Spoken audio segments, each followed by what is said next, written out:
Demetrius, we didn't see him out there today. He's dealing with a lower extremity. I'll let Zach handle that, but we held him out today. Anticipate that being. I'm going to leave that for Zach in terms of injury. What have you seen from him throughout this camp? I think he's had a great camp. I mean, I wouldn't trade 44 or 49 for anybody in the draft. I think both of those guys they're learning, they're growing. We're putting a lot on them, obviously. But again, I keep reminding those guys of what Logan was like as a rookie, in terms of just a learning curve and trying to expedite that, and that's what we're doing right now. But both of those guys, physical gifts, love the game, and prepare like crazy every day. What is it that you remember about Logan as a rookie? Just that it was a lot. It was a lot.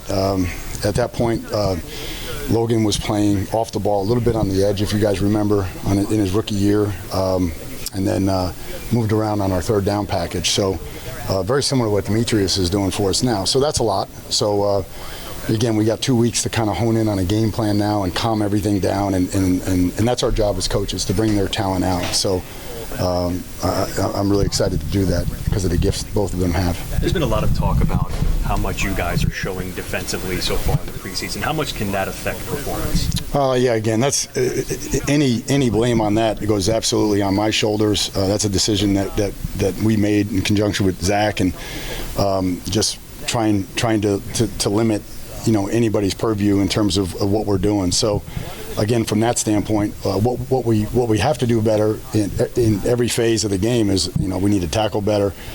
We need to take the ball away. We need to be situational aware. All those little things are really what the standard is in terms of what we're trying to get done in these games, but not necessarily trying to out scheme somebody. Al, what have you liked about the point of attack, or what would you like to see improve about the point of attack over the two games? Well, again, for me, the games are a change-up for us, to be honest with you. I'm spending all of my time evaluating based on what we see every day in practice. We just had a 51-play scrimmage, and had all of our tools at our disposal. We weren't static.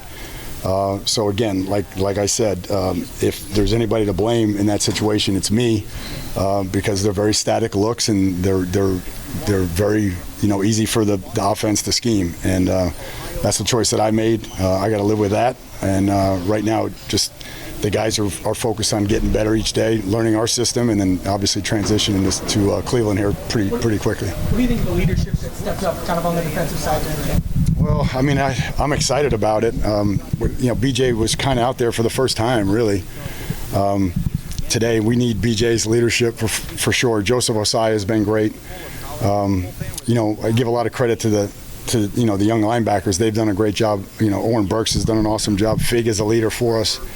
Dax has really, done a great job. So we're getting it at a number of different levels right now. And again, we'll get through this Saturday. We'll kind of regroup, make our selections, and then build towards the opener. What gives you the biggest confidence that this group will be better than it has been maybe in the game? Just what I see every day in practice. Again, what I just saw on the field and playing, move the ball. Like, our ones were out there. I don't know. You guys probably have a count. If you do, help me out. But I'm guessing our ones were out there. I'm sweating like Ted Stryker here, guys. Can someone do something about the heat here? Great rep. Our ones probably did 35 plays, right? What did our ones play the other day? 8 plays or whatever. So I'm excited to go upstairs and look at every situation. Ben, it was short yardage, it was low red, it was third down, it was get back on track, it was everything. So we had a chance to really call it, and I'm excited to go up there and get these guys a chance to watch the film and learn from it. Shemar has shown a little bit here in the first couple of weeks. Yep. What's your evaluation? Same thing, man. I love all three of those guys. They're first of all, they're great kids, and they're giving us everything they can. But the opener is set. The date is set. So we as coaches have to do everything at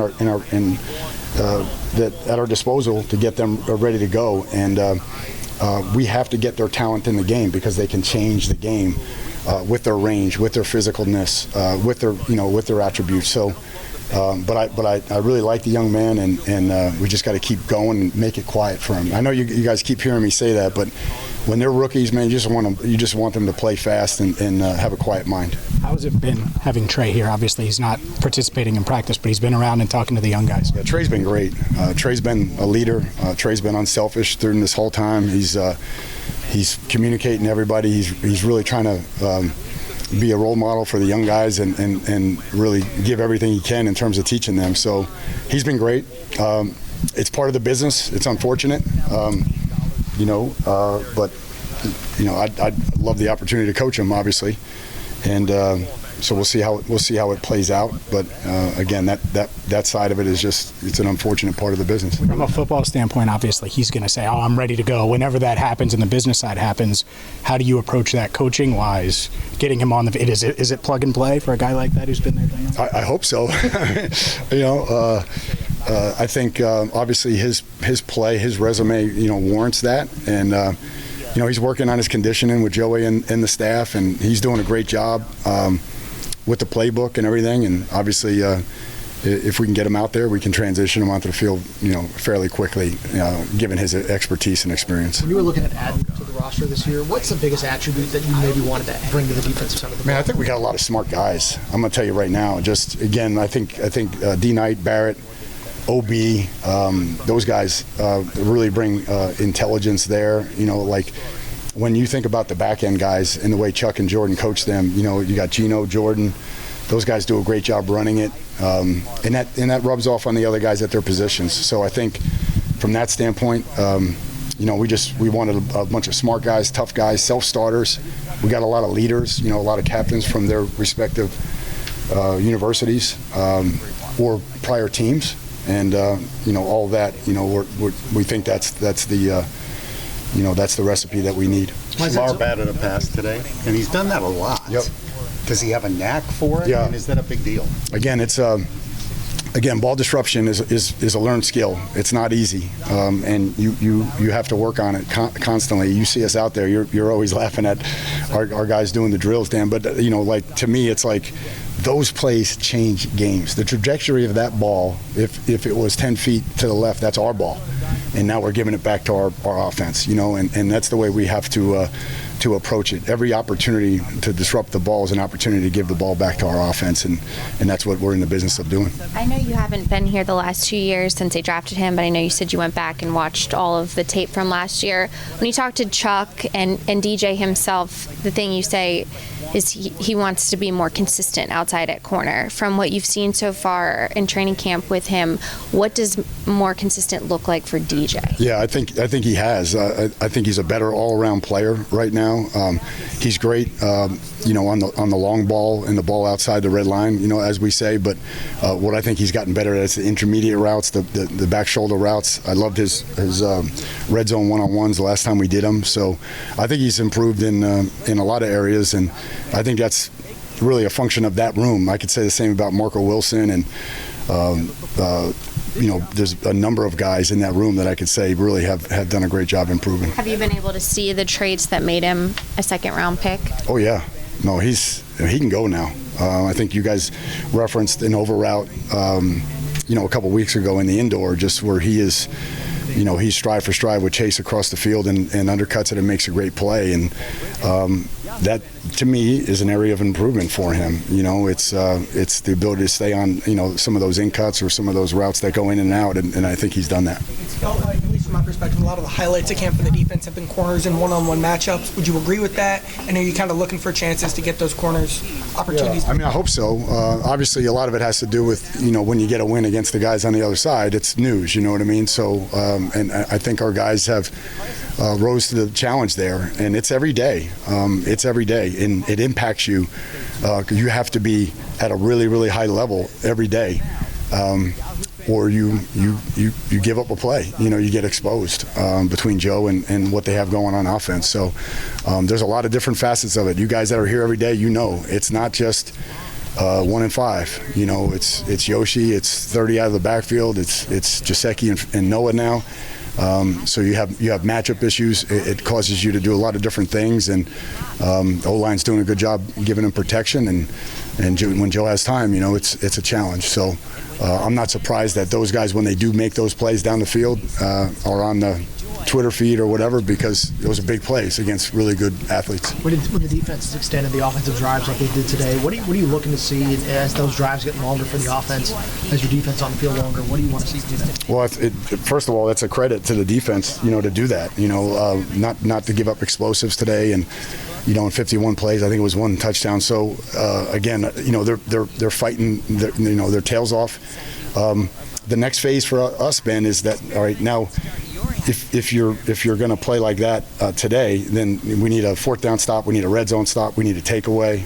A batted ball, as we said earlier, can change the game. So any one of those plays can change the game. But we just have to be patient. Everybody do their job every play and play with energy and have fun. And I sense that out there today. I sense the guys that were really having fun playing and competing against a really good offense. It's appeared Trey's been super engaged at practice. What can you share just behind the scenes, meeting rooms, what he's brought? Same. He's been great. He really has. And again, it's part of our business. So it's always difficult for coaches to talk about it, because obviously we're supportive of both sides.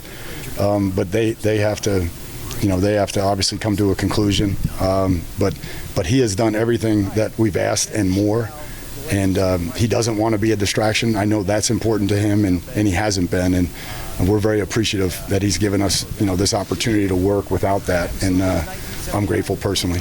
Quietly, do you have a practical deadline in the back of your head in terms of how much he would have to I don't. go? And I don't want to pass the buck on that, but I'm coaching the guys that are here, that are in front of me, and that's my job, because that's a reality of our business. That, look, we haven't had the same 2 lineups for 3 weeks straight right now, so forget about during the season. So, but hopefully we'll get BJ back, we'll get DJ back, we got Gino back today. Hopefully we'll get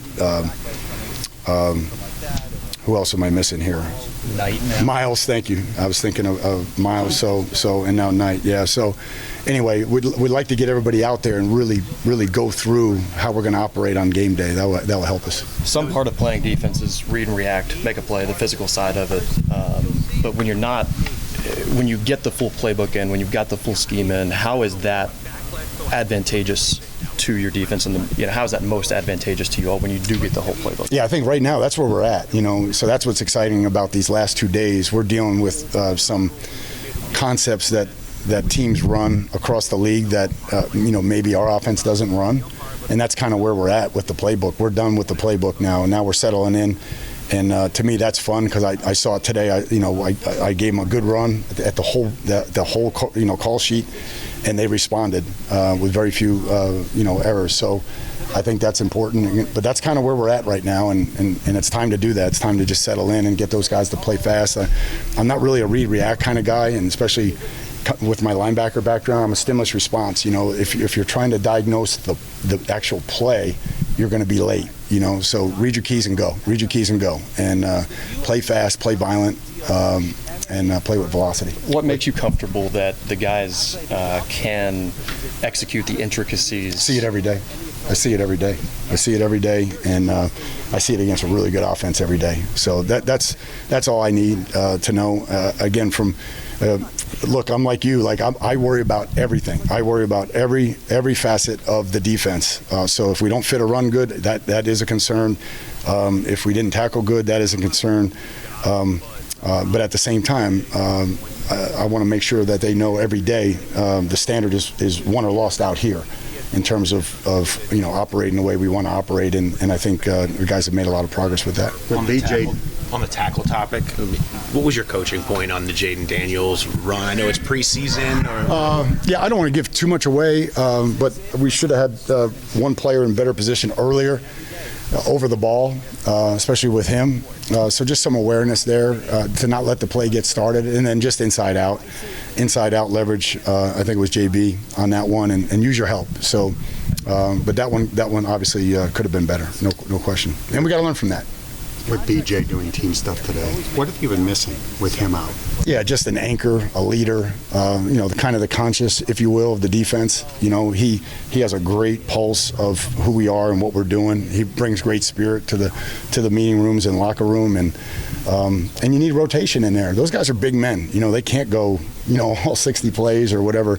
So you need a rotation, and I've said to you guys multiple times, I think Jenkins arguably has had the best camp of anybody, regardless of position, and now bringing BJ back into the fold, that should help us a lot. Why has Chris Jenkins had the best camp of anybody? Well, again, I watched what you guys watched last year.